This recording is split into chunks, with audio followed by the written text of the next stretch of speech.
make it such a wonderful place for all of us to enjoy and recreate responsibly. And I would also like to give thanks to Brian and his team that work so hard to manage and make sure that the trains are running smoothly in Rock Creek Park regularly. And we are over the moon that it looks like you will continue to do that on Saturday and at least until the middle of February. So I guess a thank you to Congress, at least a partial thank you to Congress at this point in time.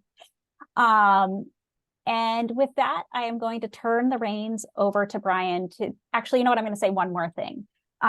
We do this program more or less monthly in the spring and the fall, and we've hit on a number of topics that have to do with specific places or people throughout Rock Creek Park. And one of the themes that has come up throughout this is, why is this the way the world is? And there are obviously big contextual factors about historical events and society. And before we started this evening, Brian and Rolf were talking a little bit about just the economies around the slave trade. But there's also the history of the National Park Service and why it was created in the way that it was, and you know, who was making the rules that we now abide by today. And I'm really excited that we are going to get to dive into that aspect of race history and Rock Creek a little deeper tonight. And I can think of no better person to lead that part of the conversation than our own acting park superintendent, Brian Joyner, with Park Service and Yosemite Olmsted expert, Rolf Diamant. So Brian, it's all yours. Thanks, Jeannie, my gosh. Jeannie, thank you very much for setting that up. Again, piling on with your happy Thanksgiving. I hope everyone has a wonderful holiday planned. I want to take just 1 second and introduce Rolf. He is a landscape architect, adjunct professor of historic preservation, and has been superintendent at 5 different sites in the national park system, including the Frederick Law Olmsted site in the Boston area. Rolf, I have to tell you, it was a surprise when we were at I was at a superintendent's training probably back in last October, and we were handed this book, the one Jeannie showed you, Olmsted and Yosemite, and I was like, huh, this is interesting. And then got home and I started reading it, and I was blown away immediately, because the idea that there was a different sort of thought about how the Park Service comes into being had never crossed my mind. I'm somebody who, at this point, I've been 20 years into the Park Service, right? I drink the Kool-Aid like everyone else does, drinks the Kool-Aid about how the Park Service has come into being. And then I read this book and immediately had all those myths blown away, and then delve into this conversation about parks in the park movement and the time and space it was happening, and was just agog. And I think I probably sat in on 2 or 3 Zoom meetings that you participated in, or Zoom presentations you participated in with the Park Service. Since then, I think every time I say the same thing. So rather than sit here and prattle on any longer, what I'd like to do is I'd like to throw a couple questions at you about the book, and then put it in context to the National Park System, and talk about how it impacts Rock Creek, which is the 3rd park in the system to have been designated by Congress.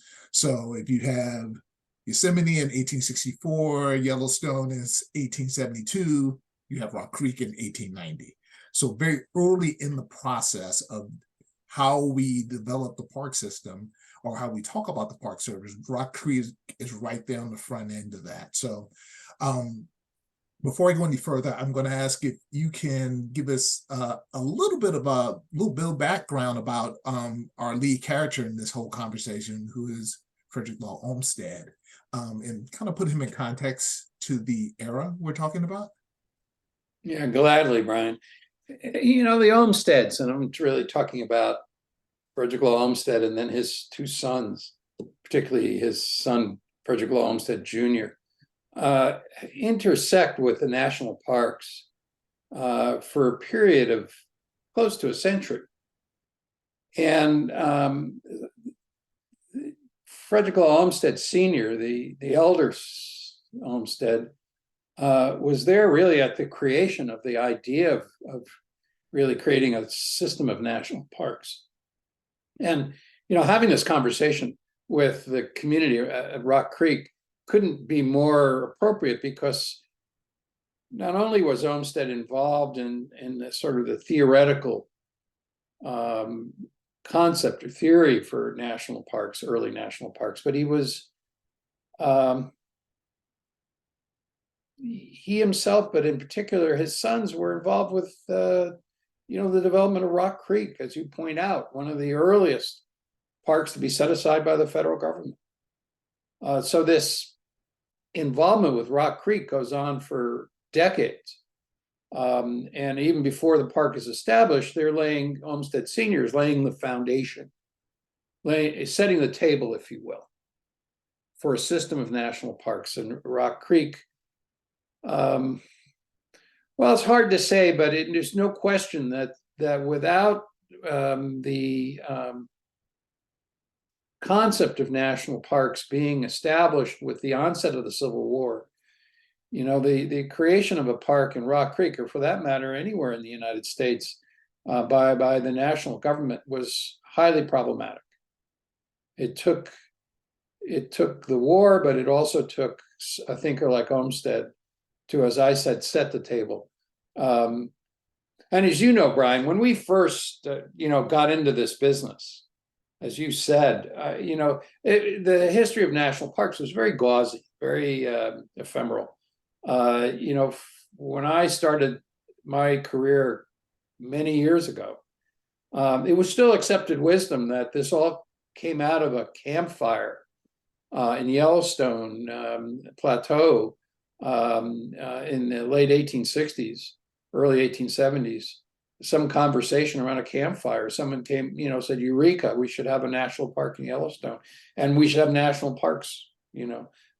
Boom. I mean, it was spontaneous combustion, right? So there was that was a highly embellished, invented story, largely invented. And as we know, nothing comes out of thin air. Everything has a context, and national parks are no different. And what we've done in the book you referred to is take a look at that larger context for national parks. Where did the movement come from? What were the circumstances that had to change in the United States for the parks movement writ large to really get some traction? Because prior to the Civil War, and I'll end here and let you go on to your next question, Brian, but prior to the Civil War, the parks movement was not dead in the water, but basically nascent, was just barely advancing.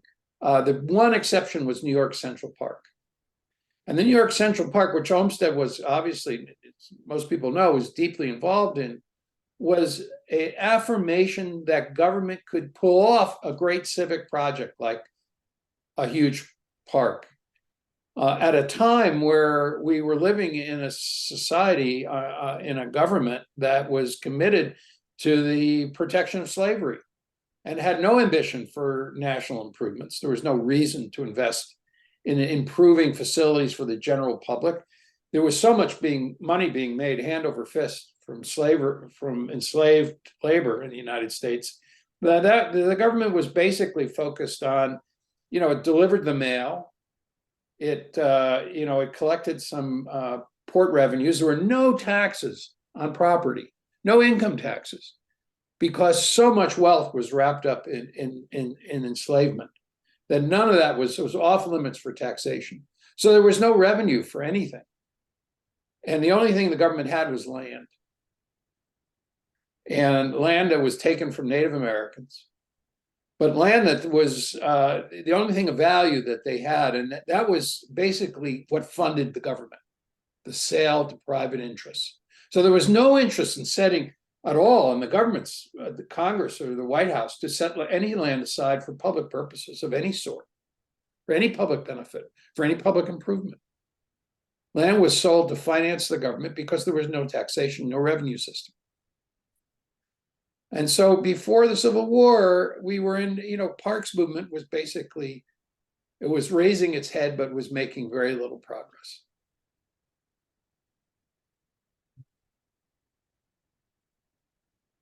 Thank you for that. I'm thinking about the idea of the federal government controlling these large swaths of land, and then this notion of we're going to put some aside and we're not going to actually sell it. We're not going to do the one thing that we can do to actually raise money, and one thing that we can do to actually keep one sizable segment of the population happy, which would be sell it to private landholders and allow slavery to expand, allow that whole institution to move further south and west, or north and west rather. And then we're going to hold some of these pieces aside, even to the extent where, think about the 1862 Homestead Act. The enslaving population of the United States was not interested in the idea of homesteaders because they thought they would become free soilers and there were a bunch of what they called land grant proposals by the Republican Party prior, on the cusp of the Civil War, prior to the Civil War. The Homestead Act was one. The Land Grant College Act was another. Yep. All of these were an anathema to slave owners. They saw no reason to invest in moving, supporting free labor in the West. And they saw no reason, certainly, to invest in education. They had plenty of money to educate their own heirs. Mm-hmm. And so there was, education was looked on as a threat mm-hmm. to the future of slavery. God forbid that enslaved people would become educated and, would have access to read, to learn how to read was a threat. I mean, the books were a threat. Pamphlets, newspapers, just effort to really choke off any advancement in education.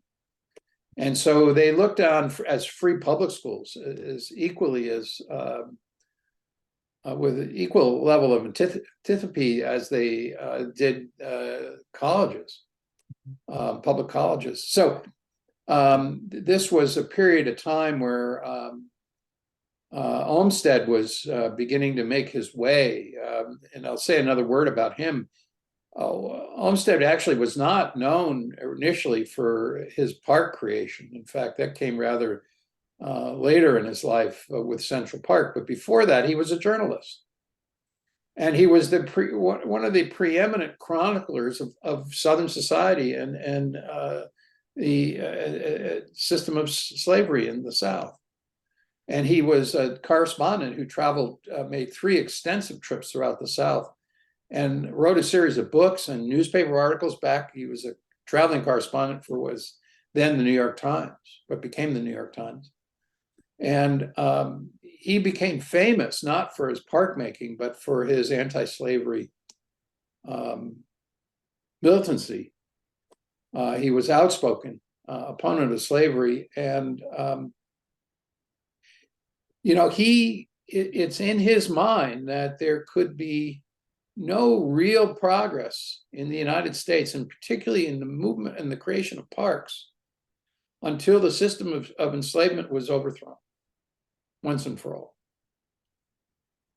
And this would influence his later writings when he was called upon to write this landmark report on the future of Yosemite Valley and Yosemite Park. So can I put a pin in that, because I want to come back? I want to come back to that. One of the things I wanted to get you to speak a little bit on is the connection between Olmsted's work in Central Park, and then the seeds that they plant with the in the Yosemite report moving forward. And I mentioned that in context to Rock Creek, because we wind up with, in the city of Washington, D.C., multiple touch points with the Olmsted and his sons, between the U.S. Capitol, National Mall, and then the Rock Creek plan that's put into place, that's developed in 1918. All of it based upon this whole naturalist view that, Olmsted really develops and pushes forward, first in Central Park and then Yosemite. And the idea that you put forward in this book is that without Central Park, Yosemite doesn't happen. Without Yosemite and that view of how we're going to form a park, you don't have the national park system. So can you speak a little bit, if you don't mind, to this idea that, the city park movement that ultimately is in your estimation, and let me not forget Ethan Carr, who is your co-author on this book, also worked for the Park Service years ago. Ethan, that you both looked at the idea that, city park movement, it's really the beginnings of the park system. Well, it's ironic because, there are many myths about the national parks, one of which was that they're born in the West. Mm-hmm. They're a creation of either rugged Western explorers or cowboys or whatever, that they're, or Western conservationists, for that matter. But in fact, Ethan and I make that argument that first of all, the idea that it really germinates with Central Park. Central Park is an immense immediate success. In fact, it's a success before it's even completed. It's not even done, and there are vast numbers of people skating on at the park and using the park. It's a phenomena. I can go so far as to say it's an international phenomenon. It's so successful. So the urban park, the idea of parks, there's no question that Central Park was in everyone's mind when they started thinking about Yosemite. And that it was a responsibility of government to protect these great places, create these great opportunities, open up these landscapes to a broad public. So yeah, they're joined at the hip. That's one argument that we make. The other argument is that, and this comes to issue of Rock Creek, is that you had to have, as I said before, you had to set the table. You had to create the conditions in which parks like Rock Creek legislation could be enacted.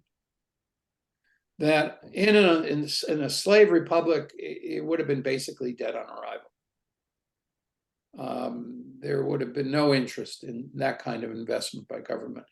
Even as you know, the history of Rock Creek Park was difficult. It took many sessions of Congress to finally get the bill across the threshold, but they did, and they did because there was a precedent. And in fact, what's so interesting about Rock Creek is you look at the enabling legislation, and some of the language in there is taken right from Yellowstone. The Yellowstone Act of 1872. And the Yellowstone Act is really a riff on the Yosemite Act of 1864. The language is just basically the same. It's to preserve forever for the benefit of the greater public.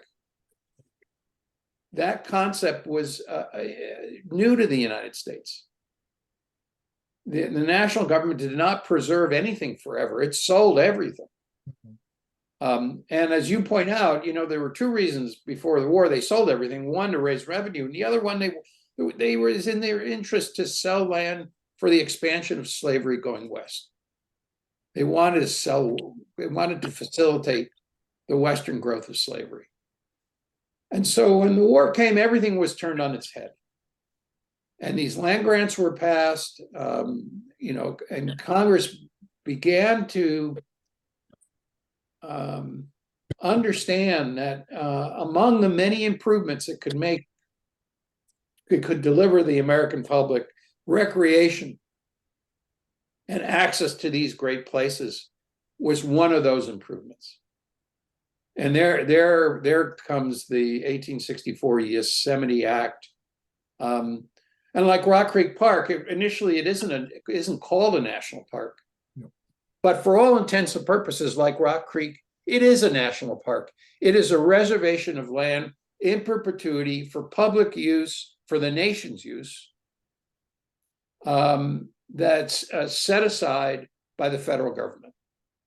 So what's the difference between that national park and then, that park and then any other national park? In only in name only is it a little different, but in the motivation and in the accomplishment, it is exactly the same. Now, Yosemite gets the formal title of a national park the same year Rock Creek the legislation is enacted for Rock Creek in the 1890s. It's the same year, for example, that there also are a series of national military parks for the first time. I think Chattanooga National Military Park and maybe Antietam are established now under the War Department's management at the time.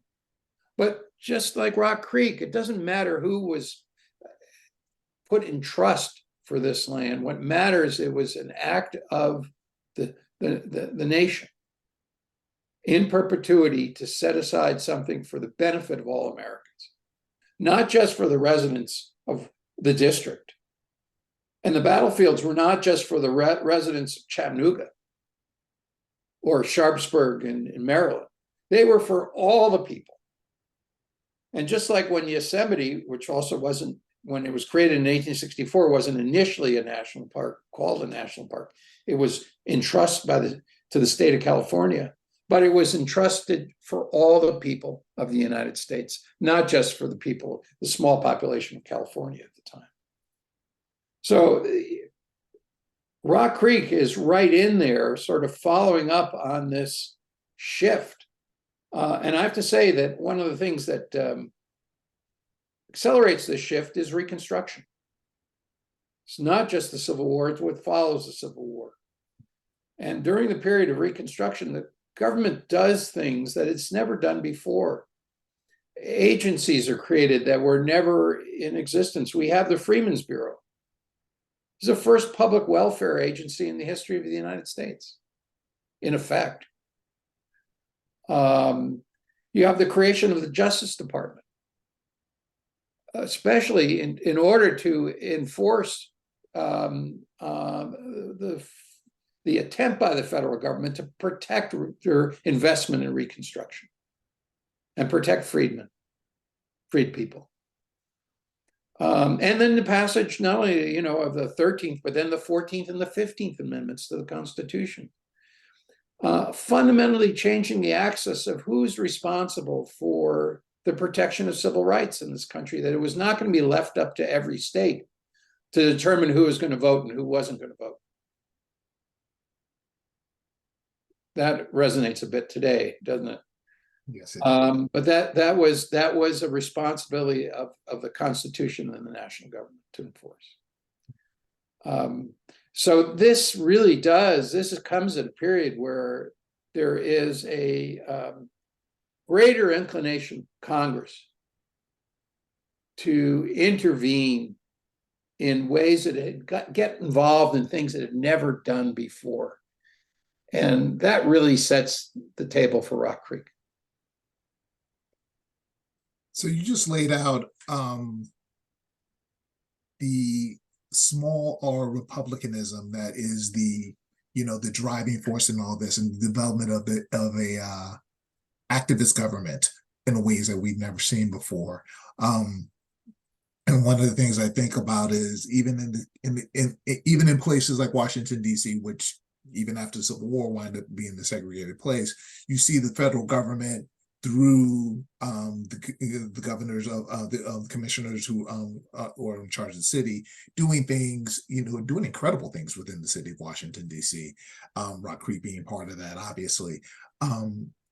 And yet the thing that struck me was in the course of that conversation you were just leading us through was the constant reference to it's a national park in everything but name, right?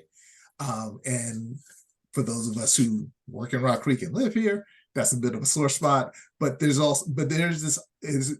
also speaks to some of the tension between urban parks, what are quote unquote considered urban parks, and what are national parks and what they look like, and that whole view of it being westward, big, expansive spaces versus the things that happen in urban areas, which are specifically for very specific groups of people, not the people who are fleeing those urban places to go somewhere else and get rest and respite, but for the people that we leave behind, right? And yet the principles that wind up going to create the national park system, that wound up creating the landscapes and things of that nature, and how we move people in and out, are the things that we develop here in the urban park systems in many ways. So I wanted to come back to the idea of republicanism, and in the book you mentioned at one point, and I know it's someone else's quote, but the idea of the birth of a new nation as a result of republicanism and activist government in the Civil War, what that represented. Can you give some other examples of like this whole idea? Like, I mean, the Republican Party doesn't come into being, or this idea of republicanism as we're talking about it doesn't really come into being until around 1854. And then 10 years later, we are literally remaking how government does business. Can you speak a little bit more about that? Yeah, it's been called the Second American Revolution. And you really have to step back and just, number one, we were talking about this a little bit before we started our webinar. It's an economic, social, and political revolution that sweeps the United States. First and foremost, finally, the decision not to seek a negotiated settlement with the secessionists, but to fight to the end and to destroy slavery as a political and economic, social weight on the history of the United States. It's a revolutionary act to so fundamentally change the country with the once and for all with the Emancipation and the 13th Amendment. It's a struggle, but they get it over the plate. But it's a fight, and it's not necessarily a top down. It's bottom up and top down. In our book, we make it very clear that once the federal army started to move into southern regions of the United States and to southern states, and they did along the coast to enforce the blockade, large numbers, hundreds of thousands of formerly enslaved people rebelled, essentially left forced labor, and sought out their own freedom. This became a tidal wave that was impossible to reverse.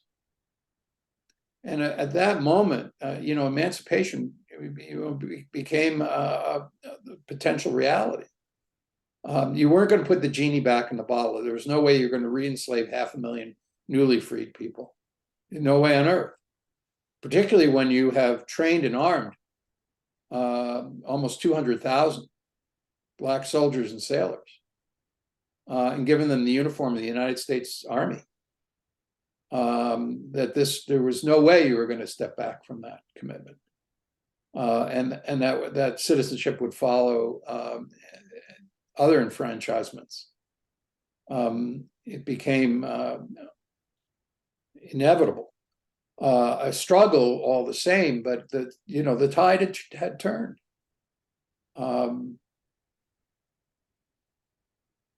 So the country changed in so many different ways, and it also modernized. The war was a great agent of modernity for the United States, and the government really reflected that. I mean, you had, finally you had a national revenue system, a taxation revenue system. You had investment in transportation and transcontinental transportation. Instead of everyone issuing their own currency, there was a national currency. In every sense, it wasn't just the united group of states, of individual states. It was the United States of America as a nation. So it was a fundamental change, but it absolutely was hinged on emancipation. That was, and in that slipstream of reforms, in that slipstream comes a proposal for this grant to the state of California to create a park in perpetuity in Yosemite Valley. So, you know, when Ethan and I wrote this book, we were keen on making sure that people understood that this didn't, this was not an isolated mistake. This was not an anomaly. This was not a, you know, an unexplained phenomenon. It was part of winning the war. It was part of changing the country, changing the trajectory of the United States, fundamentally changing the trajectory.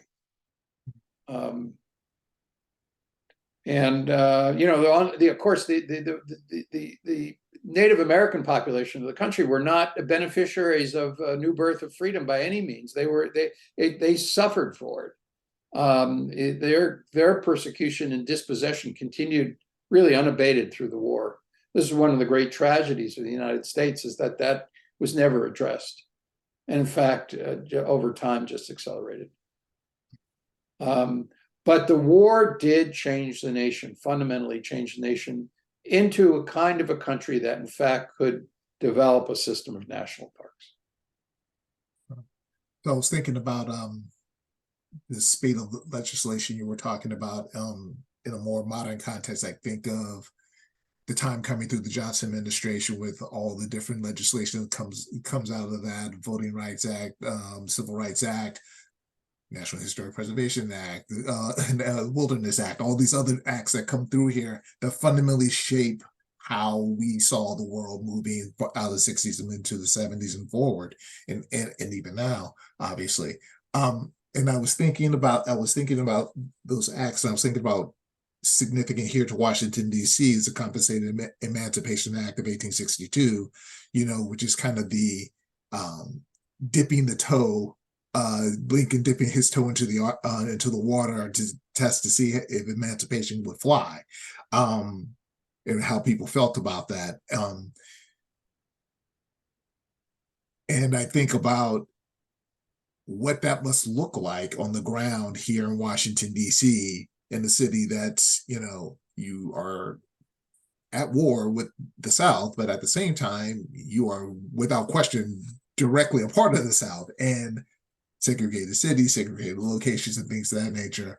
And seeing this experiment really kind of play out in front of your eyes in many different ways. It must have been an interesting conversation, some interesting dinner conversation in that regard.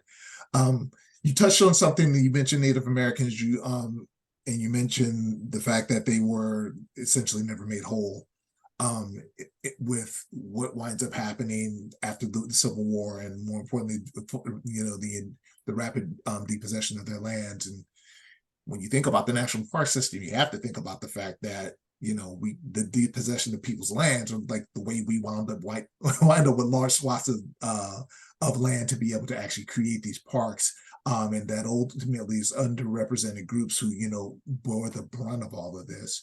You know, Rock Creek Park, we have not in the main body of Rock Creek Park, but over at Fort Reno, there was a community there of formerly enslaved people, whites, poor whites, working class community there, that once the city decided that they wanted to leave that portion of the city as being for whites only, move those folks out.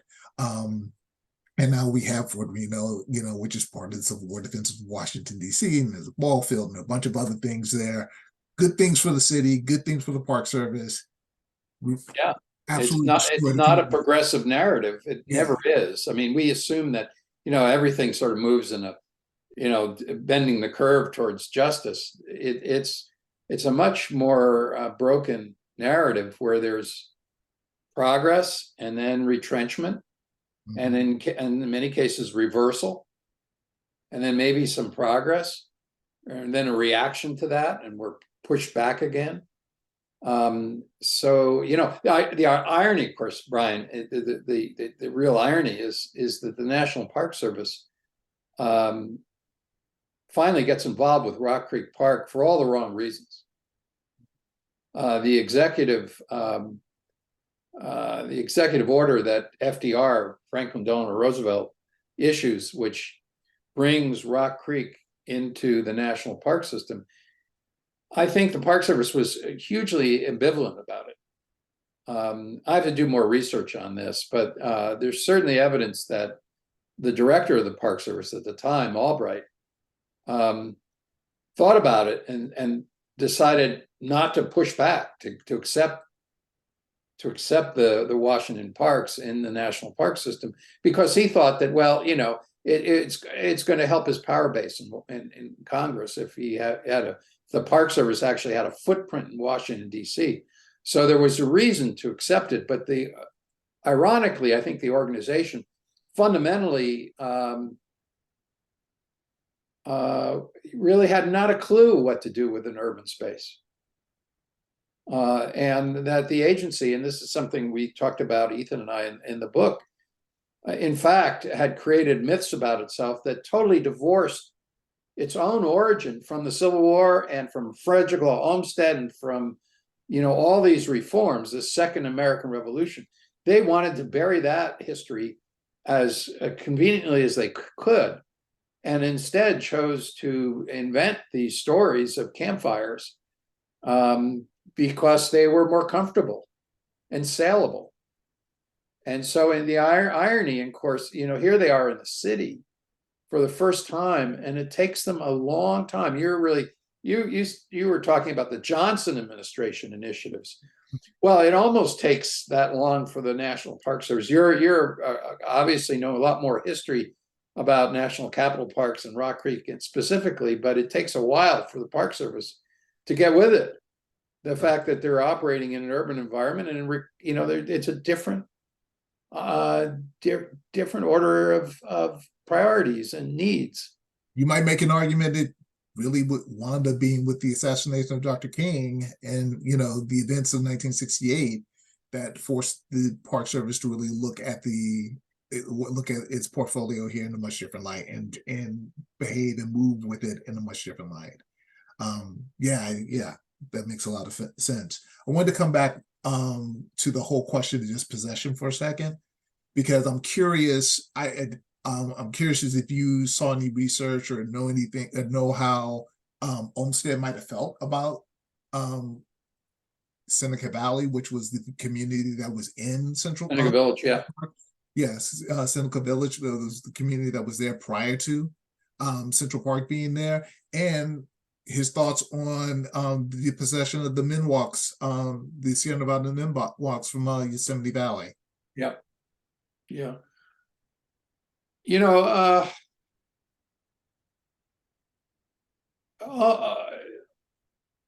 Olmsted, first of all, you know, when he was called upon to design Central Park, the land had already been acquired by the city and state of New York for the park. So he wasn't necessarily involved with Seneca Village or its the land being in many cases purchased or condemned and purchased. But there's no record of him, at least that I've seen, commenting on it in retrospect. As is his views of Native Americans were complicated. But you know, it's a blind spot, Brian, to be honest. I think, you know, he was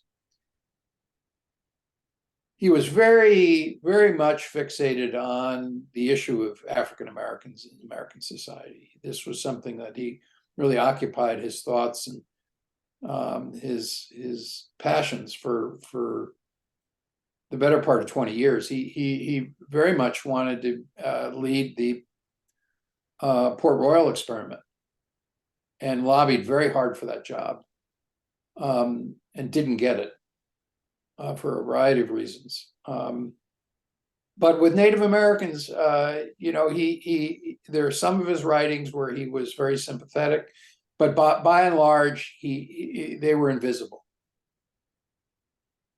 when it came to, when he was asked to do, write his Yosemite report, when he was asked to do a plan for Yosemite. Much like John Muir, who looked at this as sanctified wilderness, uninhabited wilderness. Olmsted didn't look at it as a wilderness per se. He saw it as a lot of wild nature, but there were things that had to be done and changed to make it accessible to people. Just like, for that matter, when you look at the Olmsted brothers report for Rock Creek Park, this is an aside, that they were focused on the same issues that Olmsted basically focused on when he wrote the Yosemite report. What was important was internal circulation, so people could move around. You needed to preserve, to the greatest extent possible, the natural features, but you needed paths, you needed access, you needed some sort of circulation system, and you needed access from the city to the park. That was important, to be able to bring people from the city to the park. Well, same thing with Yosemite. But regardless, both Olmsted and Muir were blind to that. And, they were just, that was fact of life. And an unfortunate one. That was their big blind spot. I want you, if you could, you've hit on this a couple of different times, but the whole idea of the virgin birth of the National Park Service. I believe our former colleague Dick Sellers used that term. And you hit on it. You alluded to it a little bit with your conversation about divesting the origin of the Park Service from its connections to the Civil War and the ugliness associated with that. But how do we get to Teddy Roosevelt? How do we get to John Muir? How do we get to people standing, looking out over a precipice in a very picturesque way and coming up with this America's best idea? Yeah, I'm going to be careful here because, I'm going to probably tread on a few toes. But, when this first story, origin story, got a lot of credence, and then it became the official story of the National Park Service for 50 years or more, was that it was all around this campfire, the explorers' campfire on the Yellowstone Plateau, where this idea suddenly emerged.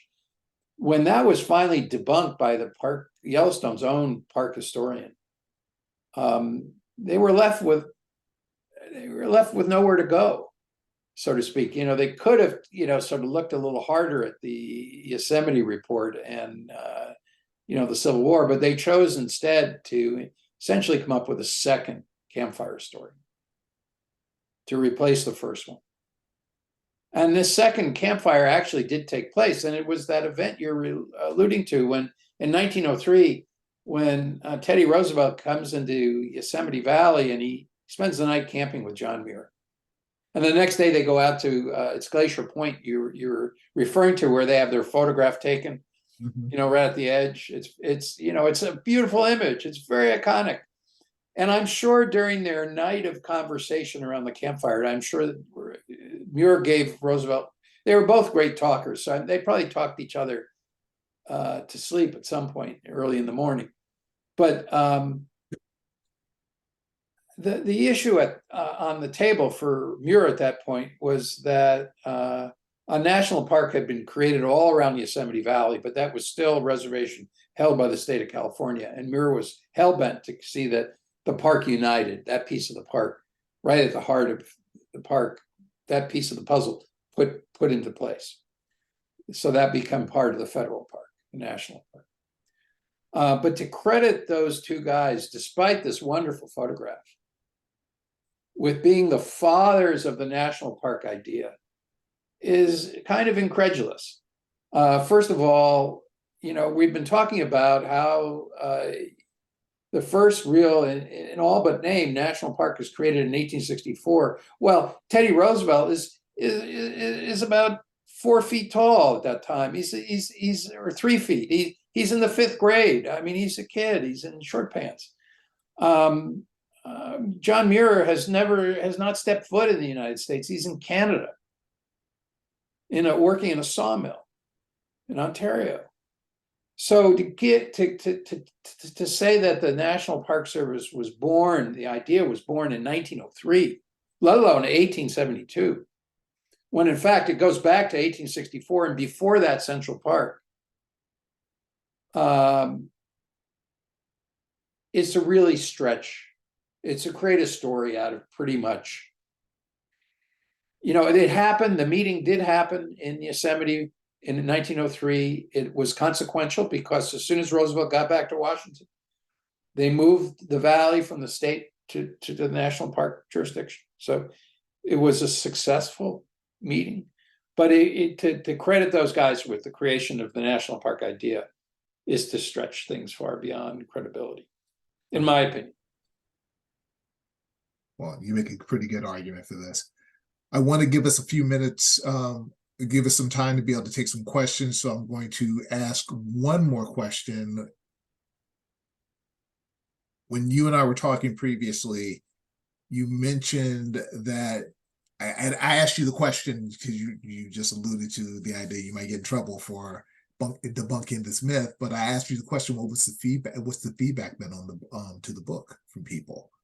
And I was really surprised by your answer. I asked you if you'd be kind enough to share that with people here. Well, the feedback has been very positive in all the talks I've given. I've given many, many talks at this point, but in particular, I was referring to when we were having that conversation, Brian, how your colleagues received it, your fellow national park superintendents, and other employees of the National Park Service I've spoken with through various agency webinars, and the reaction has been enormously positive. I think people are hungry for an origin story that relates back to the better instincts of the nation, that relates back to the impulse to create a more perfect union. That's a founding narrative we all can be proud of. To credit it all to one or two explorers or cowboys or conservationists is a pretty exclusive narrative, putting aside the fact that it's an invented story. But crediting, and that's not to take anything away from John Muir or Teddy Roosevelt, who did a lot for national parks and huge amount for national parks in their own way. They were flawed individuals, but they also had significant accomplishments. But I think people want to see, feel good about taking the story back to this period of time when the country tried to realize the ideals upon which it was founded, at least made an attempt. Mm-hmm. And we all know, Reconstruction was overthrown. And the arc of justice was if not destroyed, was pretty badly damaged. But it created there was a moment in time where it looked as if this country was headed in the direction which we now begin to take for granted it should be headed. And to relate the story back to that period of time, people feel good about it. I'm thinking about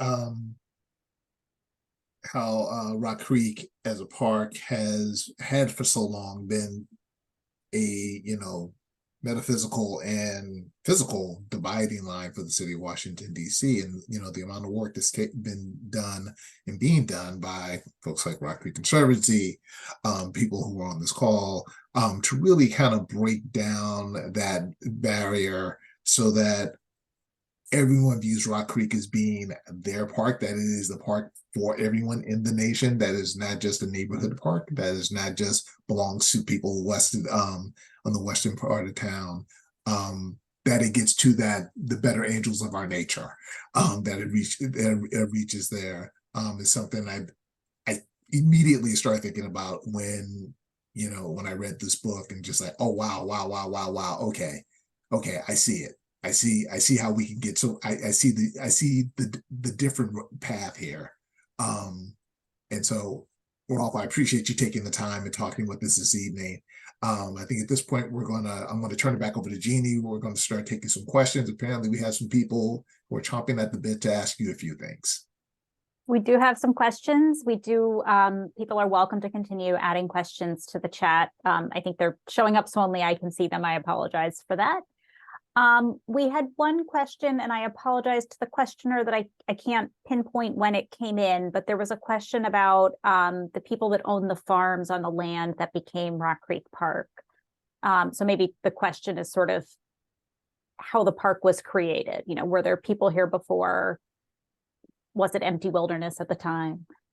Can you say a little bit more about that? Sure. The Pearson Klingel families who owned a sizable portion of what is now Rock Creek. There were also smaller farms across. If you think about some of the Civil War battlefields, part of Civil War defenses of Washington, those were all privately held at one point or another, and then bought up, and then turned in obviously to the fortifications, and then at some point, all those fortifications became part of Rock Creek. But the pieces like Pierce Mill, the Klingel Mansion, that whole Klingel Valley area, all belonged initially to the Klingel and Pierce families. And it was essentially a plantations, working plantation. You had, you know, you had horticulture happening one place, you had the products of that horticulture going down to the mill to be turned into flour or something another. You use the waterway to get to move those products along. You had homesteads within what is now the park that belonged to African Americans and other folks who lived in those areas. And over the course of time, starting in 1890, the federal government started to buy up those areas, and some of the areas were also gifted.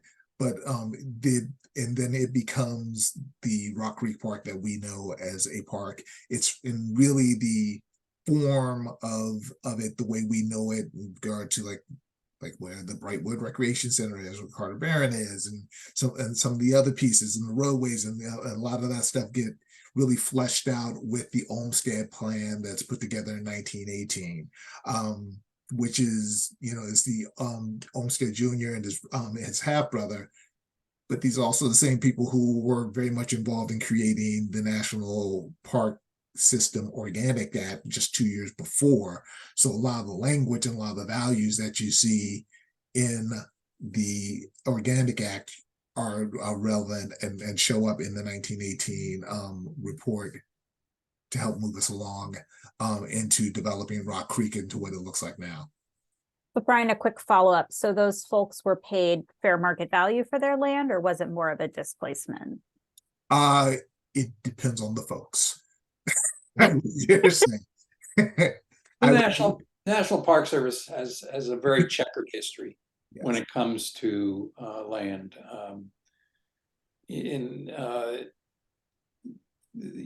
Not only we talked about Native American dispossession in many places, but you know, there were communities also in places like the Great Smoky Mountains, Shenandoah, that were displaced to create the park. You know, we look back and we think that today in the world of park making, we do a better job at trying to accommodate people and certainly be fair to people. But it was important that these parks, we have those parks today, I guess, in the balance of it, where we'd be without a Smoky Mountains National Park or a Shenandoah or Rock Creek. I mean, you know, at some point in time, it was important to set aside these rather important and remarkable places. But, you know, we're now, hopefully we have the hindsight that it would have been done differently. Thanks. I will mention that there are many positive things about the talk and your book, Rolf, including a comment from at least one of your colleagues, Brian, that they would like to borrow your copy. I'll let you guys work that out at the office tomorrow. There's a question about sort of the comparisons between Central Park and Rock Creek Park, as you know, parks that at the time were kind of on the outskirts of the city in which they're now located. Central Park is heavily landscaped with planned nature roads,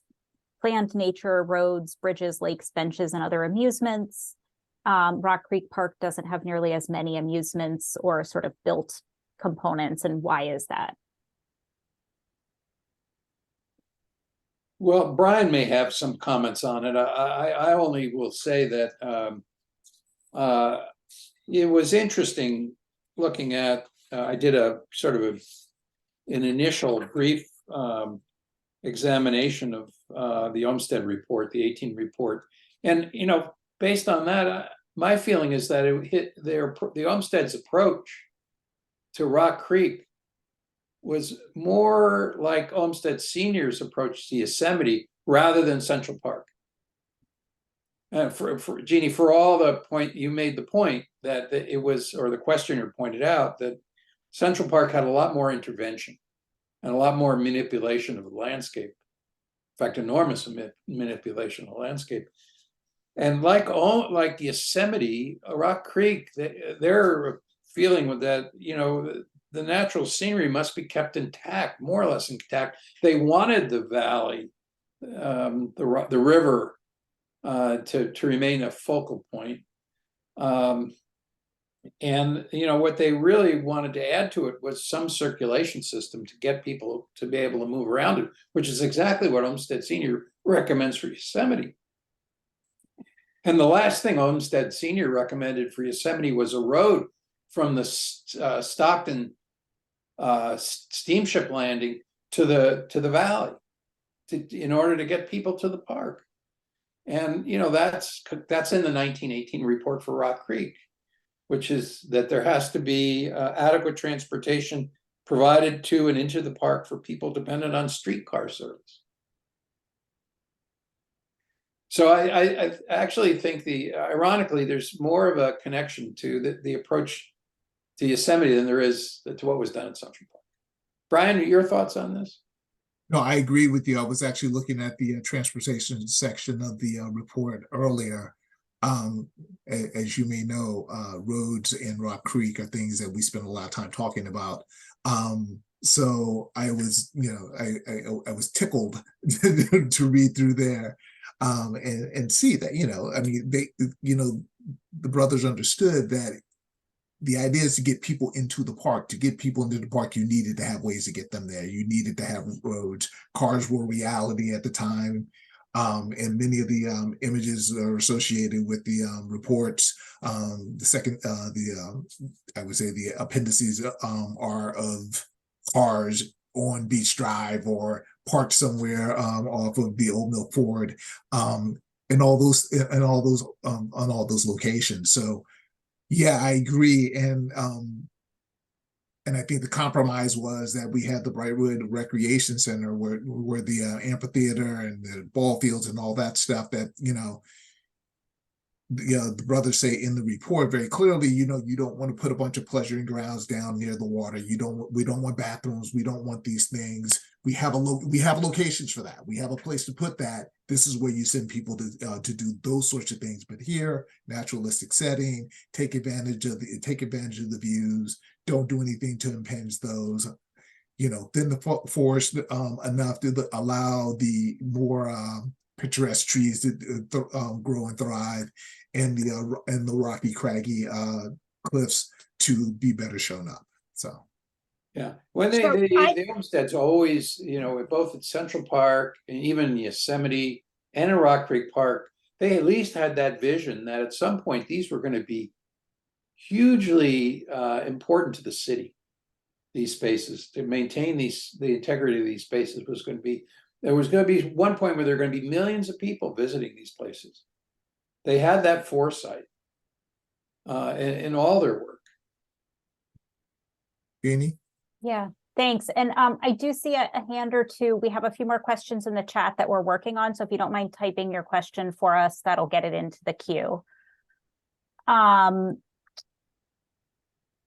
There's sort of a related question. Are there any ways that, but maybe you've answered this, that Central Park inspired the design of Rock Creek Park?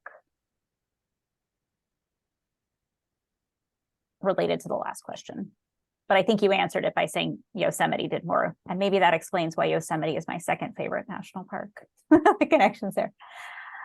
Going back to the question about people who, who lived on the land that is now Rock Creek prior. There's a question, might there be any effort to turn the remains or the kind of traces of the homesteads that remain, and the example that's given is the estate of Darius Claggett, into some sort of meaningful memorial to the people who lived in what is now Rock Creek Park?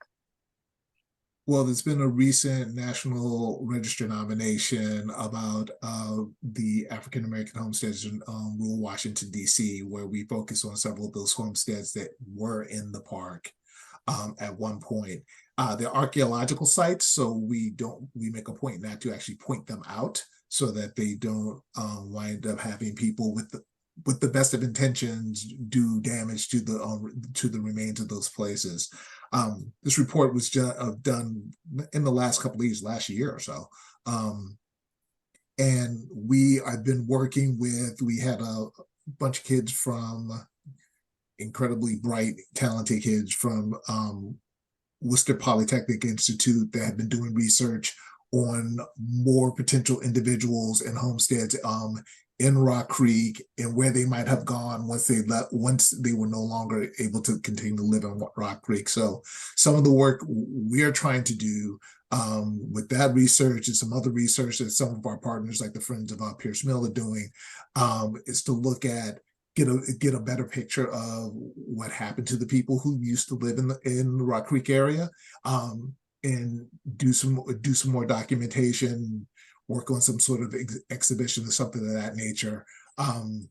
Not in Rock Creek per se, but associated. There's the work that's taking place in Georgetown with the African American community there, the proposed national monument to African American slavery that may be considered for potentially down the waterfront of Georgetown, more likely the National Mall is what they're looking at. But some of that work has come out of research that's taking place in the sites related to and within Rock Creek. I hope that answers the question. Thanks, Brian. To address very quickly, there's a question about, is there a map of Rock Creek Park? GPS doesn't work there. I'm going to share in the chat a few resources that can help you navigate through Rock Creek Park, and I'm sure Brian or his team would be happy to hand you a hard copy of the Unigrid brochure at the Nature Center and a few other spots throughout Rock Creek Park. And I'm very excited that, thanks to the generosity of supporters of Rock Creek Conservancy and matching funds from the National Park Service, new trailhead signs that have maps on them will be coming soon, 2024. Yes. To many of the trailheads throughout the park, and then depending on how generous people are, more of them coming soon after that. So two related questions that I'm going to combine into one, which was pulling on that idea that you shared, Rolf, of really wanting to get people into Central Park, so building roads and building that road to Yosemite. Given the importance of getting people into Rock Creek Park, this is probably a question for Brian, why is it taking so long to get bike and walking paths on roads like Broad Branch Road or elsewhere? And kind of related, where does the current hiking trail system come from? Like, why is it the way it is? The current hiking trail system had been developed. I want to say that the current hiking trail system was part of the Olmsted plan, but they were also part of some trails that had been developed previously and then were put into place more permanently in the 1910s and 1920s. We have, of the trails we have twice as many non-official trails that I think sometimes when we're talking to people about how did this trail get here, the answer is someone decided that they wanted a shortcut to another trail. So, And Brian, I'll say, I know we've been working on like a full program about the history of the trail system and kind of access to Rock Creek. So this will just be your amuse-bouche to that. Hopefully in the spring, we'll have a full hour and a half about getting people in and around Rock Creek Park. But do you want to address the question of the Broad Branch Road sidewalk and maybe some of the other connective bits? Yeah, so we have a fairly robust pedestrian safety plan, which would look at where we need to add more walking trail, where we need to add more sidewalks, where we need to add more crossing paths. You all may be aware of the fact that the multi-use trail, we've done a fair amount of work on that in the last couple of years to expand that. We are widening the trail over at Piney Branch, which we just opened really just over a year and a half ago. Widening that to make that more accessible for cyclists and walkers, so that they're not having to go a quarter of a mile out of the way to be able to cross the road. We just did the work on the zoo, near the zoo tunnel. We just put in a new bicycle path, not bicycle path, but the new bridge and path down there, and are finishing up some of those projects right now.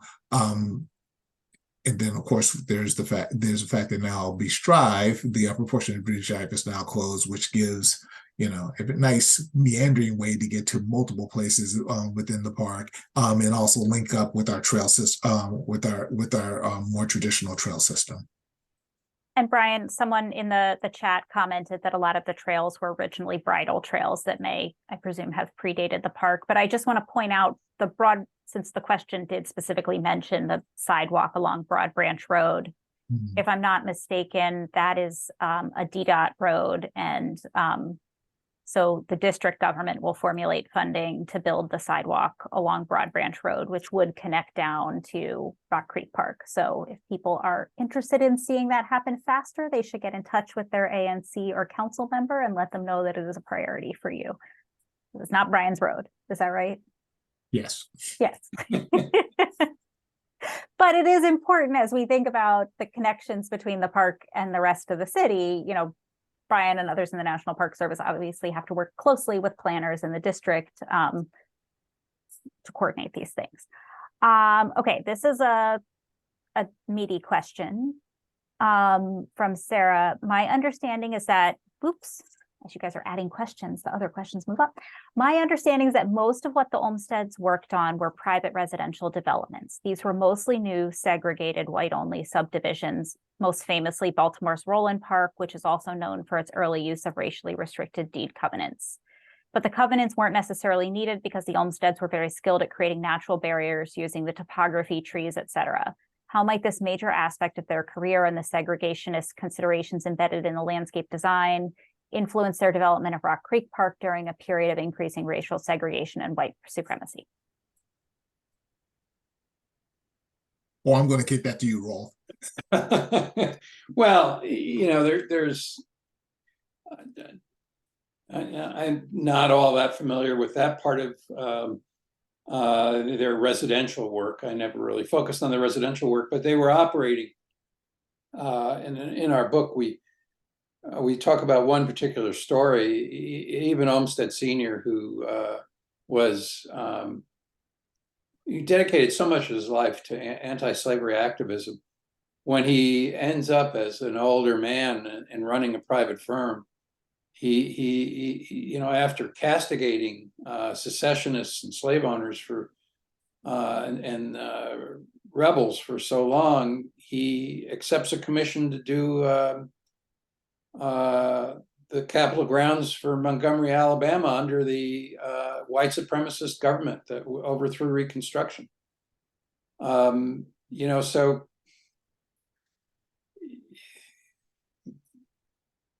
disappointing, yes, but these people were complicated and they did things which we would not be comfortable with today under any circumstances. And the Olmsted brothers were no exception in the fact that they did projects that were related to segregated facilities. And in particular, I know that Olmsted Jr. did some work for the US government during World War, about the same period he did Rock Creek Park, for housing, worker housing for war effort workers, federal housing. First time the government was sort of involved probably in federal housing, but it was segregated. As were a number of national parks in the South, American South, when they were originally opened. There were segregated facilities. This was not a period of time where, very few people come out, come through it, at least white professionals come through it unscathed, untouched by, some level of cooperation or complicity in these systems. That's just the way it is. So I'm not going to take issue with the question. I think, there's it's a question that should be pursued. And I think that's why we do these programs, to realize the vision that I think Brian and I share, that Rock Creek be a place that bring people together rather than divide. We have to talk about and understand this history. On a slightly lighter note, there was a question about what were the Olmsted brothers' top priorities for Rock Creek? I think preserving the natural features. They were very concerned about the variety of trees and flora that were in the park, and that being able to show off I'm paraphrasing, saying to show off the best specimens that there were. Take advantage of the fact that you had the juxtaposition of the forest and the craggy hillside, all leading down to the creek, which kind of focused your view and moved you through, to do as much as possible to highlight those things and to keep them as naturalistic as possible. So no restrooms, no facilities down there, places that you go and take in the view, and that is the splendor. I remember somewhere in the document, there was, I guess there had been a question about possibly putting the Arboretum or another Arboretum in Rock Creek Park. And their response to that was like, well, yeah, you could do that, or you could just leave it as it is. It's pretty much an Arboretum right now. But really the whole focus was, it's beautiful, incredible landscape right here in the middle of the city that is relatively untouched. Why would you do anything other than highlight the beauty and the aspects of nature here? And it's the contrast of what this remarkable landscape is, in contrast to the city around it, that you want to have that, maintain the integrity of largely what's there. And even when I think the proposal of Brian is they want to add some roads, but they don't want them down by the river. They want them higher up, so that it's not going to have that kind of impact on the character of the valley. And they speak about the idea of the city seeping in only through ear, right? You could hear the city, and the city could then hear the park and things of that nature, but that you shouldn't be on 16th Street peering into the creek, as it were. If you're going to go to see the creek, you need to come take Morrill Drive down and go down to see the creek and walk along the creek, or walk along Beach Drive. So yeah, we take this for granted today. We think, well, it just, of course you wouldn't want to, destroy this or radically change the place. But at that point in time, that was a revolutionary thought, a concept, and so we take it for granted today, but it was not a foregone conclusion. There was a proposal at one point last century to build a highway through Rock Creek Park. So I think certainly we must always remain aware of that.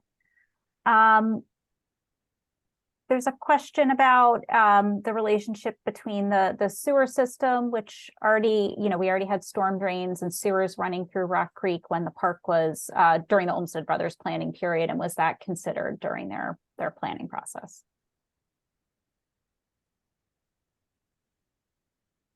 I do not. I will say I recall that Olmsted Senior, who I know was not involved in the Rock Creek plan, was the commissioner of like public sewage at one point during his early career in Central Park.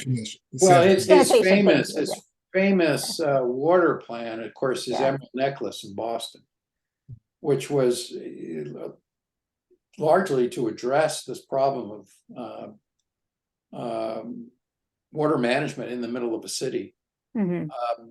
Clearly they weren't able to anticipate the amount of development that would occur around the park and the problems associated with, at least from my reading of the administrative history, this was Barry McIntosh's 1985 history. Brian, you're probably familiar with it, but I think there was also a VA hospital or a large facility that also had sewage issues with Rock Creek, but they had to address these in the 1950s and 1960s, 1970s, even when funds became available to deal with combined sewage and stormwater drainage, which really did impact Rock Creek Park. Continues to impact Yeah, it dramatically. we're still dealing with that. This is not a particularly historical question. Why are the remnants of the U.S. Capitol expansion dumped in Rock Creek Park, and what will become of the site, which is currently fenced off? I think that's a Brian question. Sure. At some point, the architect of the Capitol asked if they could store some of these stones, and some of them from the Capitol, some of them from White House. Basically, when they needed to do repairs, to be able to have the actual stone or a similar stone there that they can match. Asked if they could store it in the park. Those stones have been there for 50 years, maybe more, and only in the last couple of years have we fenced them off, just because one, they were starting to show wear and tear of people with all the best of intentions climbing on them and hanging out on them. Two, we also recognize that those stones were put there as, in a, shall we say, less than planned and safe manner. That we as a park ran a risk of having people back there playing on those stones, and something, heaven forbid, something should happen to someone. So that's what led to us fencing them off. The architect of the Capitol has a new facility, or has a facility that's going to be using out in Fort Meade, I believe it is, and they're going to be moving the stones there. They have been doing so in a very piecemeal fashion. Not sure how long they anticipate this will take. Probably a couple of years. And then once those stones have been moved, there is a plan for a redevelopment of the maintenance yard. The stones sit directly behind our maintenance yard, and the redevelopment of the maintenance yard would encompass this space where those stones are. Once that occurred. Great. I know we're getting close to 7 o'clock, but we have a bunch of road related questions that I will just combine. Which roads, were the Olmsteds responsible for adding any specific roads, or, delineating any specific roads? Why was Klingel Road turned into Klingel Valley Trail? And why is Ross Drive closed? I didn't realize Ross Drive was closed. Not closed. Ross Drive should not be closed. Brian will check on that with his maintenance team. Let's try this. We have not closed Ross Drive. Klingel Valley Trail, Klingel Valley Road was, if I remember correctly, flooded on a fairly regular basis. It was difficult to maintain. It was out of commission for an extended period of time, and then during that time, it became a place where people walked and recreated. And then after, I heard a very good story about this the other day, I believe. And then it had been closed for a long enough time. People started advocating to leave it closed and make it a walking trail as opposed to leaving it as a road. And that was sometime in the mid to late 90s, that mid 90s or so that was finalized. But yeah, that as someone who grew up around here, I remember using it as a shortcut to go to see my brother when he was in graduate school at AU to kind of cross some of the traffic. I was kind of bummed when it was closed, but it's a very lovely path now, a very lovely walking path now. It goes over to Chigarin and all that fun stuff. And what was the first part of that question? Did the Olmsted brothers have a specific hand in any of the roads, or did they specifically design any of the roads? Some of the roads were already there, and I think someone referenced the fact that a lot of the paths were bridle trails. Okay. And the Olmsted brothers did identify some roads. Honestly, I can't tell you which ones they were off the top of my head. We do have copies of the report on the website for Rock Creek, so nps.gov/ROCR. And if you search for the administrative history or for the Olmsted report on our website, you can find it there as well. There's also a great article by Tim Davis, former architectural historian for the Park Service, that talks about the Olmsted plan, and how it developed, and does a good job of kind of fleshing out some of the other pieces, as it were, in regard to, if you read the straight documents, about 74, 75 pages, but then there are all these ancillary drawings and notes that Tim gets his hands on, and does a great job of fleshing out the rest of that story for anyone who's interested.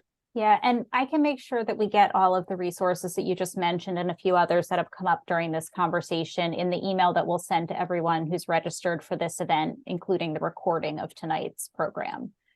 So feel free to Google for them now, everyone, but we'll get them to you. That email will probably come on Monday. There was also a request for the Joan Zenzen administrative history update, so I will make sure that is included. Based on the questions that I am seeing in the chat that I don't think we have time for, I think we could do an Ask Me Anything about roads in the park with Brian and fill about 3 hours. There are a lot of really specific questions about this road and that. But we are coming right up on 7 o'clock. So, and I know probably would prefer to go have dinner with his family. I am incredibly thankful to both Brian and Rolf for joining us for this program this evening, but also to all of you who joined, who shared knowledge in the chat, asked really insightful questions, and most importantly, will carry this knowledge forward and help ensure that we all do our best to make Rock Creek Park a more wonderful place every day for all of the people that can enjoy it. We'll also make sure that there's a link to Rolf's book in the email that we send you. It is that season of giving coming up, but you know, a gift to Rock Creek Conservancy is also a lovely option. Brian's modeling, he's our Vanna White this evening. And certainly the thing, other than all of you, that I am most thankful for is Rock Creek Park.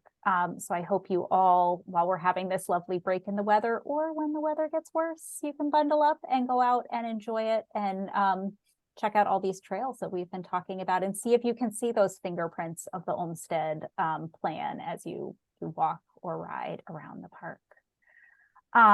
Thank you all so very much. It's been a really wonderful time together, and now I wish you all a good evening.